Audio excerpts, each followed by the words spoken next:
In this video, we'll pick up where we left off, analyzing transformations of sine and cosine curves, and put that knowledge to use with some sinusoidal modeling. We'll look at some real-world applications of things that are moving in circles. In our first example, we'll look at the London Eye, which is a 443-foot tall observation wheel, essentially a Ferris wheel. It rotates rather slowly, and I know if you look closely enough, you'll see me sitting here in the corner of the picture.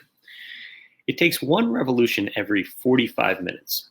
If a rider boards the wheel at 3 feet at time 0, determine the height of the rider at 15 minutes and at 30 minutes.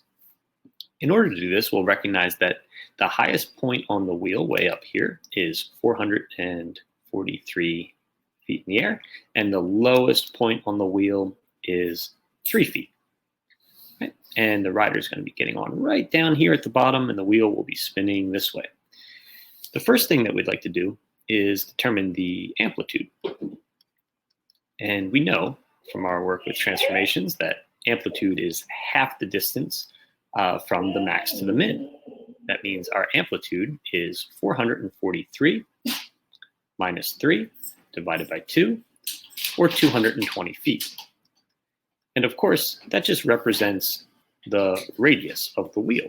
The radius of the wheel is 220 feet. The next thing that I'll find is the midline,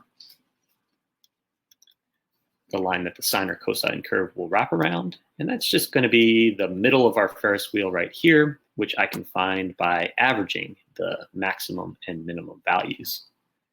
And when I do that, I get 223 feet.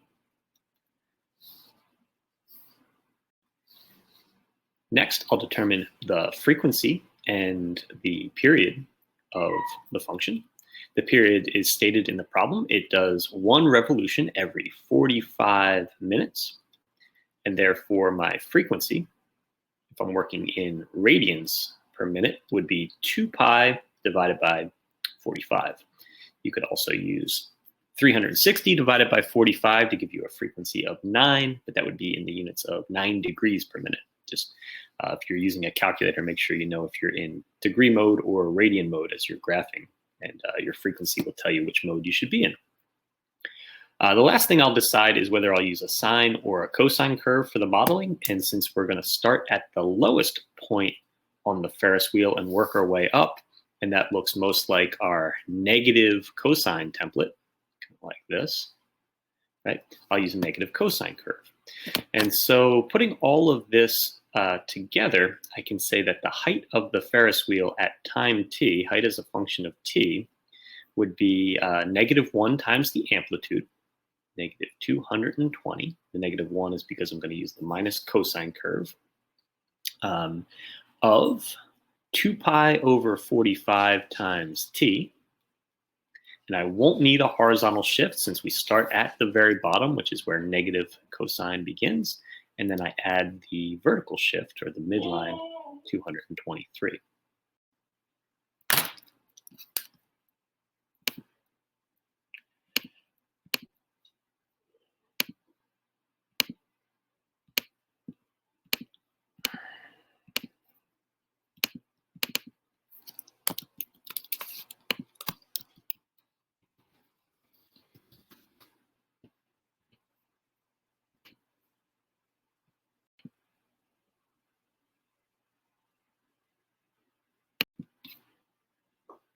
Hopefully you found that at 30 minutes, the rider was at the exact same height that they were at 15 minutes. There are a couple ways to see this. One, we can look at the symmetry of the wheel.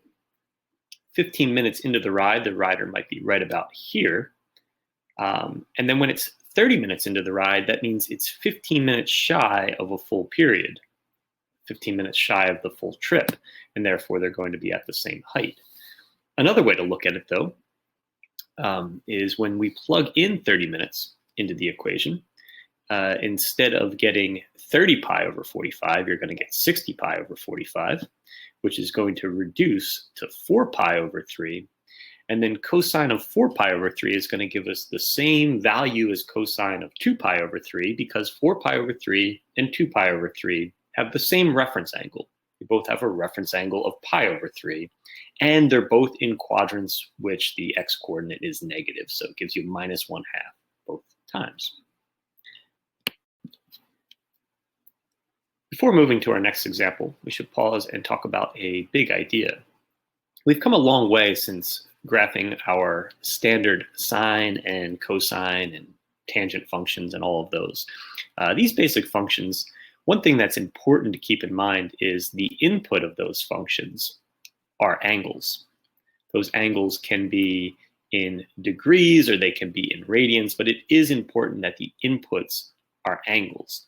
What we're looking at is using these basic functions to model something where the input is something different than an angle. Perhaps that input is time, as in our last example, where it was time in minutes. Maybe the output is height, like the Ferris wheel example, or maybe it's the depth of water. It's a little easier to understand how we can manipulate the output. After all, sine is representing the height on the unit circle. But the way in which we're able to manipulate the input through this transformation isn't entirely obvious. So I'll make sure that I explain that real quick before we go on. When we look at a transformation of a sine or cosine curve, essentially a sine times a sine of b of t plus d, this b value, the frequency, is really critical, right? Imagine my input here, time, is in minutes, as in our last example. You'll note that the b value, the frequency that we used, had units of radians per minute, right? Because the frequency is calculated by taking 2 pi and dividing by this period. And whatever word problem I'm looking at, the period is the length of the wave. It'll have the same units that the x-axis has. And so when I calculate my frequency as 2 pi divided by period, and then I multiply it by some input that's consistent with whatever independent variable I'm using, the minutes will cancel and we'll be left with radians. And thus the eventual input into the sine curve will be just an angle. Let's take a look at another example. Here we have the diameter of a wheel that is 8 meters, and the center of the wheel is 2 meters above the water level. So the water level is right here. The wheel completes 4 full revolutions every minute. And over the course of 1 hour, we're asked how much total time is the bucket underwater. So I'm going to answer this question just by modeling and graphing 1 full revolution of this wheel. So one thing I noticed, the wheel completes 4 revolutions in 1 minute. That means it will complete 1 revolution in 15 seconds, every quarter of a minute. So I'm just starting off with a little proportional reasoning. The other thing that I'll note is I'm going to assume that the bucket's going to begin right here as pictured at time 0. So this is going to be time 0 right here, and it indicates it's moving counterclockwise. I'm going to let the water level be 0 meters above the water level, which tells me then that the maximum height that the bucket ever reaches would have to be the 2 meters here, 2 meters from the water level to the center of the wheel, plus the radius of the wheel, which is going to be an additional 4 meters, since we know the diameter is 8. That means the highest that the bucket ever reaches is a total of 2 plus 4, or 6 meters. And it also means the lowest it ever reaches, if we take the radius down, will be -2 meters. Okay, so I'm going to model this picture right here, just with the graph. All right, so the range of the function will go from -2 all the way up to 6. And the midline of the function would be right here at 2. This is the middle of the wheel. And the function is indeed a sine curve because I'm starting in the middle and working my way up. So I'll start here at 2, work my way up to the maximum, back to the middle, back to the minimum, back to the middle. Let's draw a standard sine template, connecting the dots. This part right down here indicates where the bucket went underwater. So I'm interested to begin with in what are these coordinates where the bucket went underwater. Pause the video and see if you can come up with an equation for d, that's depth, as a function of time using a sine curve.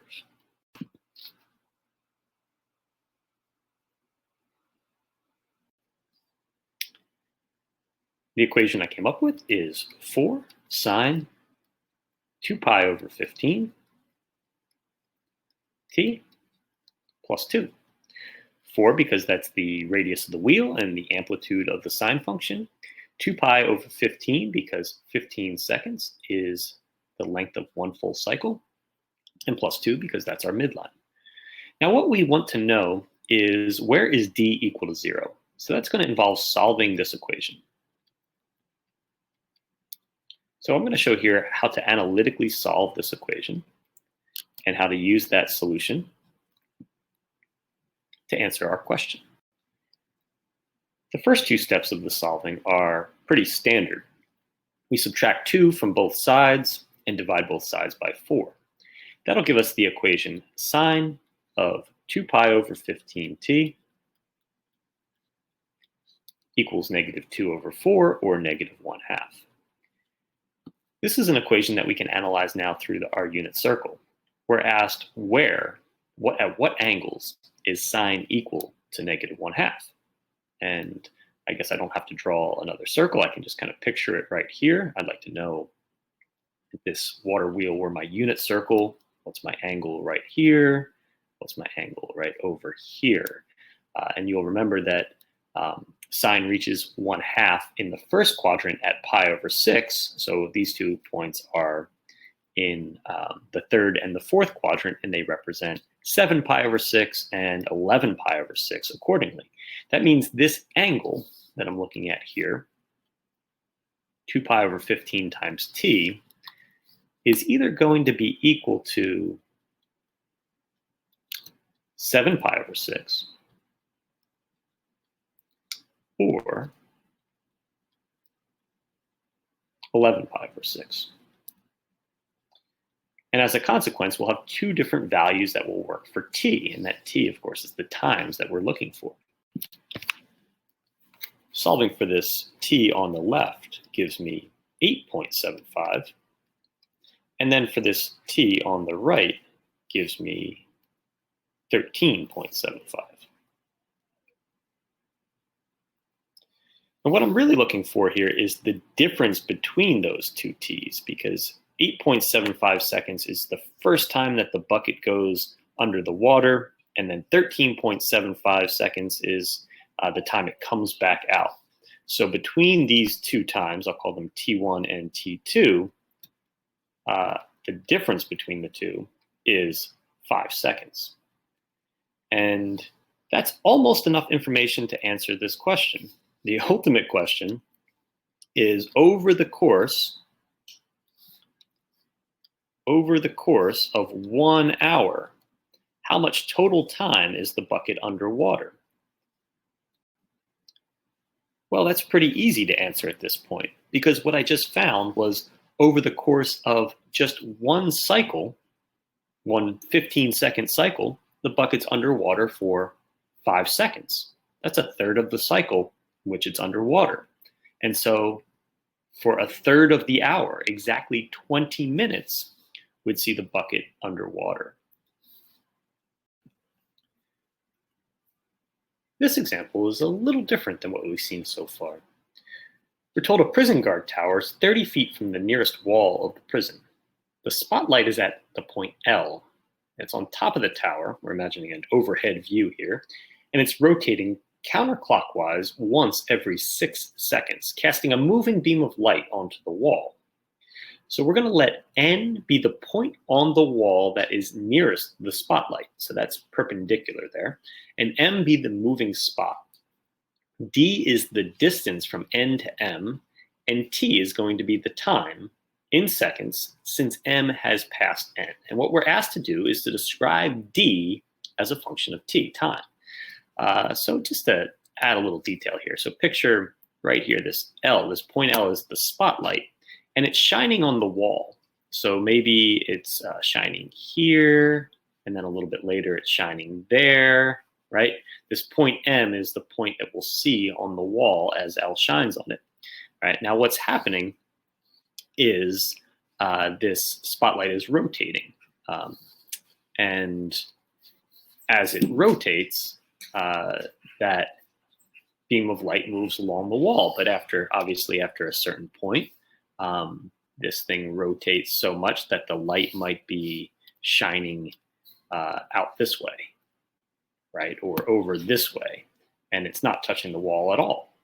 But then maybe after a little bit more of a rotation, maybe after it rotates through here and then over like that, maybe we'll see the point on the wall again. Not maybe, of course we'll see the point on the wall. We'll see it way over here. That distance D in that case, we would probably think of as negative because it's moving in the opposite direction as the original, right? What we want to do is describe this distance D as a function of T. That right there is the dream. So let's start with like a slightly easier problem. I'm not going to let time become involved at all. I'm just going to start by saying, what is D, this distance, as a function of this angle, theta? How would I find D when the angle was 0? How would I find D when the angle was 45 degrees and things like that? That's a somewhat simpler problem, and then we can add the time element into it after. This, in fact, simplifies the problem quite a bit because I see I have a right triangle here. Ln was the shortest distance, and I know the opposite side of the angle, the side opposite the angle, and I know the side adjacent to the angle. That's 30. And so I can write the equation that tan of theta is the opposite d over 30. Tan is just the opposite over the adjacent. And therefore, I see d as a function of theta is just 30 times tan theta. All that's left to do now is to finish the problem and describe d as a function of time. So in order to do that, I just want to focus in on this one little bit here, that the spotlight rotates counterclockwise, just like our angle would, once every 6 seconds. So what I'm told there is the period is equal to 6 seconds.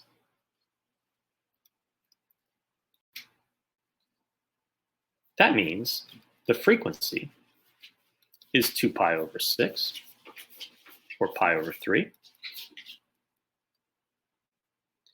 And thus, if I'm inputting a time t, I can use this equation. Pi over 3 times t. I might encourage you to take a closer look at this equation, 30 tan of pi over 3 times t. Maybe graph it on your calculator or on Desmos, and ask yourself, what's the period of this function? Is it really 6 seconds? And if not, what might explain that difference? Our last example for today is a bit of a challenge. Here we have a wheel, radius 1. It's centered at the origin. And then we have a rod. The rod here is represented with the segment AB. This is the rod. All right, and this rod is attached to the rim of the wheel at point A, which is going in motion. The wheel's turning counterclockwise, one rotation every 4 seconds. But here's the catch. As it turns, the other end of the rod, point B, stays fixed on the x-axis. So point B is going to have some coordinates b comma 0, where that lowercase b is some value along the x-axis. But the y-coordinate's always 0, because as the point A goes in motion, point B does not leave the x-axis. So it's kind of like a piston. You can kind of picture a piston moving around the circle.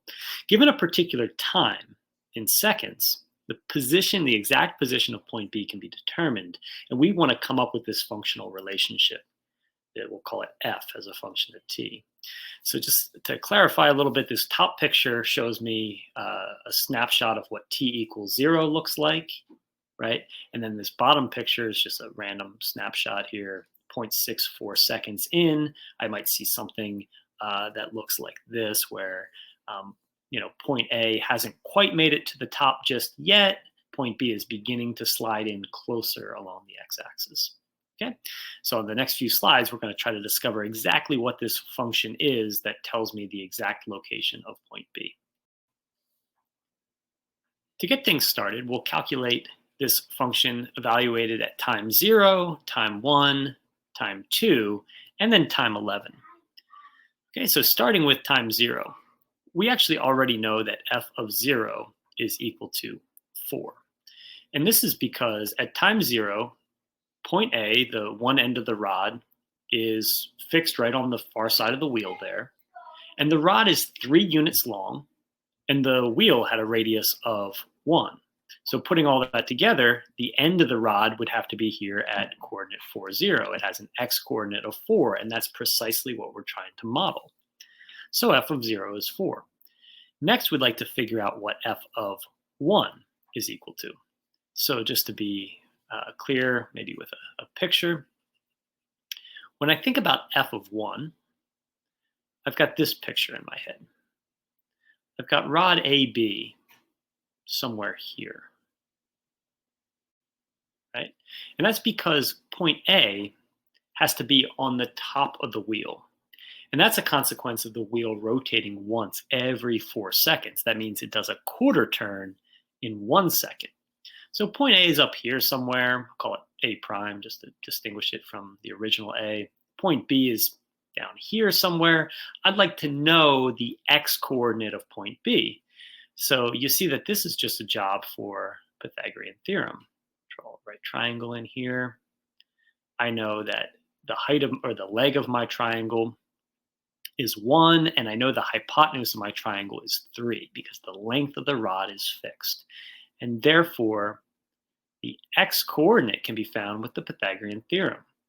It's the square root of 3 squared minus 1 squared, which is, of course, the square root of 8, or 2 root 2. Next, I'd like to figure out f of 2. So I'm going to keep A prime, B prime there, and just erase the rest. So when I move on to f of 2, we'll be halfway around the circle.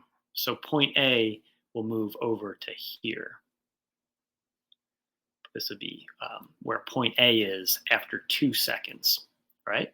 And the rod is still length 3. So the rod would now lie horizontal right along the x-axis. 1, 2, 3 units. B would end up right here at an x-coordinate of 2. So I can say f of 2 is equal to 2. All right. So what we see so far is that as the input time is changing, we're also seeing the output, the x-coordinate of this end of the rod is changing as well. And I can do one more calculation here, maybe an in-between calculation before getting to f of 11. I can figure out that after 3 seconds, my rod would be right down here. After 3 seconds, I'd be 3/4 of the turn or of the way around the circle. And what I'm going to see is the rod, being a length 3, is going to terminate at the same spot that it did after 1 second. right? And that's a natural consequence of dealing with the same right triangle, right? It's a right triangle with a leg of 1 and a hypotenuse of 3 all over again. And so what that means is f of 3 is equal to 2 root 2 again, the square root of 8, right? Now, I wasn't asked to calculate f of 3. I was asked to calculate f of 11. However, f of 11 is the same as f of 3. And that's because 11 has the same remainder when I divide by 4 as 3 does. Both get a remainder of 3. And 4 is a key number in this problem because that's the period. Every 4 seconds, we're coming back to the beginning. So after 8 seconds, I'm back at the beginning. And at 9 seconds, I'm back where A1 was, 10 seconds where A2 was, and then 11 seconds, I'd be down there where A3 was. So f of 3 and f of 11 are both 2 root 2. And this gives us a good answer for letter B, explaining why f is a periodic function of t, and then we're asked to sketch a graph of f of t on the interval from 0 to 8, right? So it's a periodic function because it comes back to the beginning every 4 seconds. And so I'd see a picture that looks something like this on the interval from 0 to 8. The y values would go up to 4, right? Their highest point would be 4 there. Their lowest point would be 2, right? Because when we're at A2, the B value is the closest that it ever gets. And we would just see it wiggle like that, wiggle between them. So at 4, we're at the highest point. I should say at 0, we're at the highest point. At 4 seconds, we're at the highest point. At 2 seconds, we're at the lowest point. So the graph looks something like this.